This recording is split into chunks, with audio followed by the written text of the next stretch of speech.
Malaysia sedang menyimpan sesuatu yang dunia belum sedar sepenuhnya. Bukan rahsia kerajaan. Bukan teknologi tersembunyi. Tapi sesuatu yang jauh lebih besar daripada itu, sesuatu yang telah wujud sejak berjuta-juta tahun dahulu, dan ia sedang menentukan nasib Asia Tenggara, bahkan dunia. Ramai orang fikir Malaysia cuma terkenal dengan Petronas Twin Towers, nasi lemak, dan pantai yang cantik. Tapi kalau anda fikir begitu, anda baru nampak 1% daripada gambar sebenar. Hari ini, saya nak tunjukkan kepada anda kenapa ahli geografi, pakar ekonomi, dan ahli strategi ketenteraan dunia percaya bahawa Malaysia mungkin ada kedudukan geografi paling bernilai di muka bumi ini. Boot wet. Sebelum kita teruskan, sila subscribe supaya anda tak terlepas semua perkongsian penting saya. Tulis I subscribe di ruangan komen, dan saya sendiri akan sambut anda ke dalam komuniti ini. Hai teman-teman semuanya, bismillahirrahmanirrahim. Assalamualaikum warahmatullahi wabarakatuh. Berjumpa kembali dengan saya guys, TMRek TV. Bagaimana kabar kalian semua? Semoga sentiasa dalam keadaan sehat walafiat, dipermudahkan segala urusannya, dan semoga dilancarkan rezekinya yang dalam keadaan berniaga di bazar Ramadan ya khususnya di Malaysia, umumnya di seluruh dunia nih guys. Semoga perniagaannya dilancarkan oleh Allah Subhanahu wa taala, diberikan rezeki yang banyak melimpah dan barokah guys. Amin amin ya rabbal alamin. Dan bagi teman-teman yang menunaikan ibadah puasa, semoga puasanya ya dilancarkan oleh Allah Subhanahu wa taala, diberikan keistiqomahan ya biar terus berpuasa sampai akhir guys. Dan semoga puasa kita dilancarkan oleh Allah Subhanahu wa taala. Oke, teman-teman, dan jangan lupa kita selalu bersyukur atas apa yang telah Allah berikan ya, yaitu nikmat yang Allah berikan itu banyak guys. Nikmat sehat, sempat, dan nikmat-nikmat yang lainnya itu banyak kalau dihitung guys. Jadi kita jangan lupa untuk selalu bersyukur. Nah, dalam kali ini berbicara tentang bersyukur nih guys, seharusnya rakyat Malaysia bersyukur tentang hal ini karena mempunyai negara yang ya katakanlah sempurna guys. Setidaknya sejahtera lah guys Malaysia ini. Dalam hal ini Malaysia ada geografi terbaik dunia. Nah, nikmat yang mana lagi yang kau dustakan guys? Ini sebabnya kenapa ya. Kita tunggu, sangat menarik untuk disimak, dan ini menjadikan contoh. Jadikan ini sebagai contoh untuk negeri ini guys.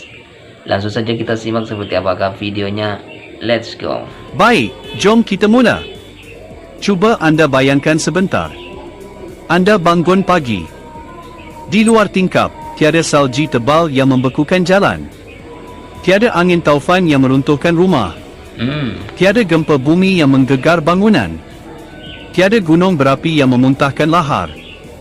Hanya hujan ringan, angin sepoi-sepoi, dan matahari yang setia muncul setiap pagi. Skim kehidupan di Malaysia. Setiap hari, sepanjang tahun, kita hidup dalam keadaan yang ramai negara lain hanya boleh impikan. Tapi kita yang hidup di sini kadang-kadang terlupa betapa luar biasanya anugerah ini. Harusnya ya Jepun, guys. Mereka hadapi gempa bumi hampir setiap minggu. Seperti Malaysia guys. Kajian Japan Meteorological Agency menunjukkan Jepun merekodkan lebih 1,500 gempa bumi setiap tahun, dengan ratusan mencapai magnitud yang berbahaya. Bangladesh, banjir besar hampir setiap tahun menelan kampung-kampung, memaksa jutaan orang berpindah. Amerika Tengah, taufan bermusim datang menghancurkan dalam masa beberapa jam sahaja. Tapi Malaysia, kita duduk tenang di dalam zon selamat yang alam sendiri cipta untuk kita. Ini yang penting. Dan ini bukan sekadar nasib baik. Ini adalah keistimewaan geografi yang para saintis dan ahli strategi dunia panggil sebagai geographic sweet spot, titik manis geografi yang amat jarang ada di muka bumi ini. Tapi inilah bahagian yang paling menakjubkan, dan ramai antara kita tak pernah benar-benar faham nilainya. Mari kita bercakap tentang sebidang air yang mungkin anda pernah dengar, tapi mungkin tak pernah benar-benar fikirkan betapa dahsyatnya ia. Selat Melaka. Bayangkan sebuah laluan air yang lebarnya cuma 65 km di titik tersempit, hampir sama dengan jarak dari Kuala Lumpur ke Seremban. Tapi melalui laluan kecil itu, setiap hari, lebih 900 kapal berlayar. Membawa minyak, gas, elektronik, kereta, makanan, pakaian, dan hampir semua barang yang anda gunakan dalam kehidupan harian anda. Menurut Bank Dunia, Selat Melaka menyumbang kepada hampir 40% daripada seluruh perdagangan maritim global. 40%. Bayangkan hampir separuh daripada semua barangan yang bergerak di lautan dunia melalui hadapan pintu negara kita. Saya nak kongsikan kisah seseorang yang pernah saksi sendiri kehebatan ini. Ahmad Fadzli, seorang bekas pegawai kastam pelabuhan berusia 58 tahun dari Melaka, pernah bekerja selama 25 tahun mengawasi pergerakan kapal di Selat Melaka. Dia bercerita tentang malam-malam ketika dia berdiri di menara pengawasan, melihat barisan lampu kapal yang panjangnya tak putus-putus di atas air yang gelap. Ada malam, kata Ahmad Fadzli, saya kira lebih 40 kapal besar yang boleh saya nampak dalam satu masa. Kapal dari China, Amerika, Eropah, Afrika, 40 kapal. semua lalu depan Malaysia. Masa itu saya rasa bangga sangat jadi orang Malaysia. Sebab Inilah kalau laluan ni tutup, sebabnya Malaysia ekonomi dunia diperhitungkan. boleh runtuh dalam beberapa minggu. Dan dia betul. Kajian yang diterbitkan oleh Rand Corporation pada tahun 2021 mendapati bahawa sekiranya Selat Melaka ditutup selama 30 hari sahaja, harga minyak global boleh melonjak sehingga 200%. Bekalan elektronik dunia boleh terganggu. Rantaian bekalan global boleh runtuh seperti domino. Malaysia duduk tepat di pintu masuk kepada kuasa itu. Tapi ada satu negara besar yang diam-diam sangat bimbang dengan kedudukan strategik Malaysia ini, dan nama negara itu akan mengejutkan anda. China, kuasa ekonomi terbesar kedua di dunia. Negara yang menghantar lebih 80% import minyaknya melalui Selat Melaka. Ahli strategi China menyebutnya sebagai dilema Melaka, sebuah ketakutan bahawa mereka terlalu bergantung pada laluan yang berada di bawah pengaruh negara lain. Skim antara sebab China membina pelabuhan-pelabuhan baru di Pakistan, Sri Lanka dan negara lain, cuba mencipta laluan alternatif supaya mereka tak terlalu bergantung pada Selat Melaka. Tapi sehingga hari ini, tiada laluan yang lebih cepat, lebih murah dan lebih selamat daripada Selat Melaka ditemui. Anda faham maksudnya? Malaysia secara harfiah duduk di atas urat nadi ekonomi dunia. Setiap hari, setiap jam, setiap minit dunia bergantung pada laluan yang ada di halaman rumah kita. Tapi ini baru satu kelebihan. Masih ada lagi yang lebih mengejutkan. Sekarang saya nak bawa anda kepada sesuatu yang lebih dekat dengan kehidupan seharian kita. Iklim, cuaca, udara yang kita sedut setiap pagi. Ramai yang mengeluh tentang panas Malaysia, tentang hujan yang tiba-tiba, tentang lembapnya udara di sini. Saya faham. Saya pun pernah rasa. Tapi izinkan saya tunjukkan kepada anda perspektif yang berbeza. Kajian yang diterbitkan oleh panel antara kerajaan mengenai perubahan iklim atau IPCC pada tahun 2022 mendapati bahawa Malaysia berada dalam kelompok negara yang paling rendah risiko mengalami kejadian iklim ekstrim yang membinasakan, termasuk kemarau panjang, taufan besar atau perubahan suhu mendadak. Sementara negara-negara lain kini berdepan. Ya tentunya sebagai rakyat Malaysia harus banyak bersyukur guys mempunyai negara seperti Malaysia ini. Dengan musim panas yang mencapai 50 darjah Celsius, musim sejuk yang membekukan sehingga minus 30 darjah, dan taufan yang datang setiap beberapa tahun sekali, Malaysia kekal dalam lingkungan suhu yang boleh manusia hidup dengan selesa. Ini bukan perkara kecil. Ini adalah aset bernilai berbilion ringgit yang kita miliki secara percuma. Saya teringat cerita tentang Puan Rosnah, seorang jururawat berusia 52 tahun dari Kota Baru, yang pada tahun 2015 berhijrah ke United Kingdom bersama suaminya yang mendapat tawaran kerja di sana. Mereka pergi dengan penuh semangat, membawa 2 anak kecil, bermimpi tentang kehidupan baru di Eropah. Tapi 3 tahun kemudian, mereka balik ke Malaysia. Bukan sebab tak suka UK, kata Puan Rosnah. UK cantik. Tapi musim sejuk itu, setiap tahun saya kena hadapi. Anak-anak sakit. Bel elektrik melambung. Dan jiwa saya rasa kosong. Saya rindu matahari. Saya rindu hujan petang. Saya rindu rasa panas yang biasa. Bila sampai balik Malaysia, turun J dari pesawat, rasa panas tu, saya nangis.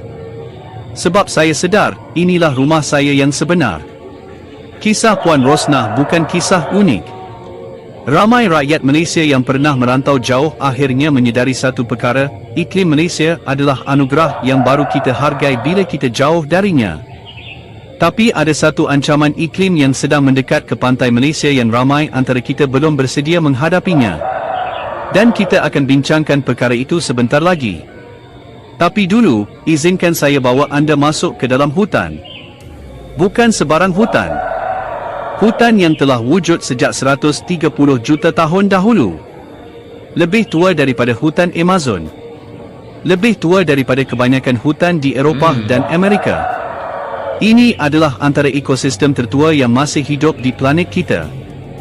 Hutan hujan Malaysia. Menurut kajian yang diterbitkan dalam jurnal Nature pada tahun 2019, hutan Malaysia mengandungi kepelbagaian biologi yang menakjubkan. Lebih 15,000 spesies tumbuhan berbunga. Lebih 600 spesies burung. Lebih 300 spesies mamalia. Dan ribuan spesies serangga, reptilia, dan organisme lain yang masih belum sempat dikaji sepenuhnya oleh saintis. Dalam satu kajian, penyelidik dari Universiti Malaya mendapati bahawa dalam satu kawasan hutan seluas 1 hektar sahaja di Taman Negara, boleh ditemui lebih 200 spesies pokok berbeza. Di England, seluruh negaranya hanya ada sekitar 35 spesies pokok asli. Malaysia bukan sekadar kaya dengan hutan. Malaysia adalah penjaga kepelbagaian hayat dunia. Dan ini membawa kepada kekayaan yang lebih konkret dan nyata. Tanah Malaysia subur. Air tawar kita bersih. Laut kita kaya dengan ikan. Di bawah tanah kita ada petroleum dan gas asli. Di permukaan tanah kita tumbuh kelapa sawit yang kini menjadi bahan dalam hampir 1/3 produk makanan dan kosmetik di seluruh dunia. Organisasi WWF dalam laporan tahun 2020 memasukkan Malaysia dalam senarai 17 negara megadiverse di dunia, negara-negara yang bersama-sama menyimpan lebih 70% daripada seluruh kepelbagaian biologi bumi ini. Dan Malaysia adalah satu-satunya negara di Asia Tenggara yang mendapat pengiktirafan ini. Kita bukan sekadar kaya. Kita adalah penjaga warisan alam dunia. Tapi kenapa, dengan semua kekayaan ini, masih ramai rakyat Malaysia yang rasa negara kita tak cukup maju? Masih ada yang fikir kita ketinggalan? Masih ada yang nak meninggalkan Malaysia untuk mencari kehidupan yang lebih baik di tempat lain? Jawapannya ada di bahagian seterusnya. Dan ia akan mengubah cara anda melihat Malaysia selama-lamanya. Jadi kita dah bincang tentang iklim, tentang Selat Melaka, tentang hutan dan kekayaan alam. Tapi ada satu lagi dimensi geografi Malaysia yang ramai tak pernah fikirkan, kedudukan geopolitiknya di pentas dunia. Malaysia duduk tepat di antara 4 kuasa ekonomi terbesar Asia, China di utara, India di barat, Australia di selatan, dan Indonesia sebagai jirannya yang besar. Dalam dunia yang semakin terpecah kepada blok-blok kuasa, Malaysia ada dalam posisi yang sangat jarang ada, iaitu kita boleh berkawan dengan semua pihak. Ini bukan sesuatu yang mudah dicapai. Banyak negara kecil terpaksa memilih pihak, sama ada bersama Amerika atau bersama China. Sama ada berpaling ke timur atau ke barat. Tapi Malaysia, dengan lokasi geografinya yang neutral dan sejarah diplomatiknya yang matang, telah berjaya mengekalkan hubungan baik dengan hampir semua kuasa besar dunia. Saya teringat kepada kata-kata yang pernah diucapkan oleh seorang diplomat veteran Malaysia yang pernah berkhidmat di PBB selama 2 dekad. Beliau pernah berkata kepada rakan-rakannya dalam satu persidangan antarabangsa, Malaysia adalah negara yang boleh berbicara dengan semua orang di meja yang sama, tanpa ada yang rasa terancam. Itu adalah kuasa yang lebih berharga daripada bom nuklear mana-mana negara. Dan kata-kata itu ada kebenarannya. Dalam dunia yang semakin tegang dengan konflik antara kuasa besar, Malaysia ada peluang menjadi jambatan perantara yang semua orang hormati. Beberapa penganalisis dasar luar menyebutnya sebagai potensi Malaysia untuk menjadi Switzerland Asia, negara yang neutral, dipercayai, dan menjadi tempat pertemuan pelbagai kepentingan. Ya teman-teman semuanya, banyak pelajaran yang kita bisa ambil daripada negeri Malaysia nih guys. Kalau betul-betul kita nak belajar ya. Ya tapi sebaliknya kalau kita tak nak belajar, kita harus ya nikmati negara ini seperti ini guys. Oke teman-teman, terima kasih sudah menonton video ini. Karena ini guys sudah waktunya berhenti nih guys. Ini ayam sudah berkokok ya. Ya cukup sampai di sini dulu lah. Mudah-mudahan video ini bermanfaat. Saya Temrek TV undur diri. Wassalamualaikum warahmatullahi wabarakatuh.